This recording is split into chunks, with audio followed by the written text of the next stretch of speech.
Hello friends, welcome to buds to bloom. எல்லோரும் எப்படி இருக்கீங்க? இன்றைக்கி நம்ம சேனலில் பார்க்க போகிறது ஒரு சுவையான க்ரீன் சட்னி. ரொம்ப குவிக்கான டைமுக்குள்ளே பண்ணிடலாம். ரொம்ப ஈஸியான ரெசிபி தான் ஃப்ரெண்ட்ஸ்.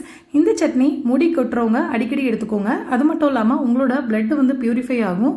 ஹேர் லாஸ் நல்லாவே ஒரு ரெமெடி இந்த சட்னி. ஏன்னா இதில் நம்ம சேர்த்துருக்க இன்க்ரீடியன்ஸ்லாம் அந்த மாதிரி கட்டாயம் ட்ரை பண்ணுங்கள். இப்போ பார்த்தீங்கன்னா ஒரு கடாயில் ஒரு 2 ஸ்பூன் அளவு எண்ணெய் ஊற்றி ஒரு சின்ன பட்டை துண்டு போட்டுக்கோங்க. அது கூட ஒரு 1/2 இன்ச்சு அளவு இஞ்சி, 4 பூண்டு பற்கள் எடுத்திருக்கேன். இப்போ இதெல்லாம் சேர்த்து லைட்டாக வதக்கிக்கோங்க. வதக்கிட்டு ஒரே ஒரு பச்சை மிளகாய் சேர்த்துக்கோங்க. காரம் நிறையா வேணும்னா கூடுதலாக ஒன்று சேர்த்துக்கோங்க. இப்போ இது கூட 3 பெரிய வெங்காயத்தை இந்த மாதிரி ரஃபாக சாப் பண்ணி சேர்த்துக்கோங்க. ரொம்ப நைஸாக நறுக்க வேண்டிய அவசியம் இல்லை, ஏன்னா இது நம்ம அரைக்க போகிறோம். ஸோ அதனால் நான் இதை நைஸாக நறுக்கலை. இப்போ இதை லைட்டாக வதக்கிக்கோங்க. இதுக்கு கூட தேவையான அளவு புளி சேர்த்துக்கோங்க. நான் ஒரு நெல்லிக்காய் அளவு புளி எடுத்திருக்கேன். புளிப்பு தான் இந்த சட்னிக்கு ஒரு சூப்பரான சுவையை தரும். அதனால் புளி கொஞ்சம் கூடுதலாக எடுத்துக்கிட்டிங்கன்னா ரொம்பவே சுவையாக இருக்கும்.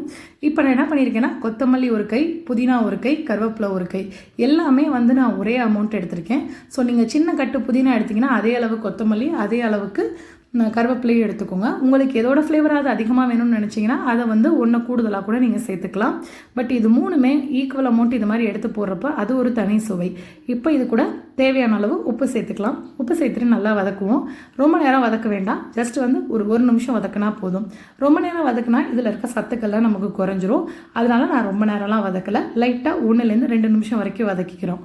ஏன்னா நம்ம உடம்புக்கு இந்த மல்லி, புதினா இது ரெண்டுமே பார்த்தீங்கன்னா நம்மளோட ரத்தத்தை சுத்தப்படுத்துது. பித்தம் அதிகமாக இருக்கவங்களுக்கு கம்மியாகும். நம்ம உணவுகளில் தாராளமாக மல்லி, புதினாவை ரெகுலராகவே சேர்த்துட்டு வரலாம். அதோட ஜூஸஸ் கூட நீங்கள் குடிச்சிட்டு வரலாம். அதுவுமே உங்களுக்கு உடம்புக்கு நல்ல ரிசல்ட் கொடுக்கும். நீங்கள் வாரத்தில் இந்த சட்னி 2 or 3 டைம்ஸ் கூட செஞ்சு சாப்பிடுங்க. உடம்புக்கு அவ்வளோ நல்லது. ஹேர் லாஸ் இருக்கிறவங்களும் இதை ட்ரை பண்ணி பாருங்கள். இப்போ பார்த்தீங்கன்னா நல்லா வதங்கிருச்சு. இது கூட கொஞ்சமாக தேங்காய், ஒரு 4 அல்லது 5 பீஸ் தேங்காய் போட்டுக்கோங்க. தேங்காயும் ரொம்ப நேரம் வதக்க வேணாம். போட்டுட்டு ஒரு நிமிஷம் போல் வதக்கினா போதும். தேங்காயோட அந்த பச்சை ஸ்மெல் இருக்க வேணான்றதுக்காக நான் வதக்குறேன். நீங்கள் தேங்காயை இந்த மாதிரி வதக்கி சேர்க்குறனால சட்னி ஒரு நாள் வரைக்கும் கெட்டு போகாமல் இருக்கும். நீங்கள் தேங்காயை பச்சையாக சேர்த்துக்கிறதாலும் சேர்த்துக்கலாம். பட் உங்களுக்கு ஒரே நாளில் காலி பண்ணிடணும், அந்த மாதிரி வச்சுக்கோங்க.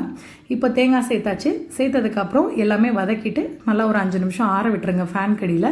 இப்போ நம்ம அடுப்பு ஆஃப் பண்ணிக்கலாம். ஆஃப் பண்ணி ஆற விட்டதுக்கப்புறம் இதை நம்ம அரைச்சி எடுத்துகிட்டு வந்துடுவோம்.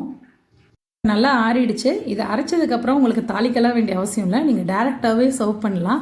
இட்லி, தோசை, சப்பாத்தி, ரைஸ் எல்லாத்துக்குமே சூப்பராக இருக்கும். ட்ரை பண்ணி பாருங்கள். இந்த வீடியோ பிடிச்சிருந்தா சப்ஸ்கிரைப் பண்ணிக்கோங்க. தேங்க்யூ.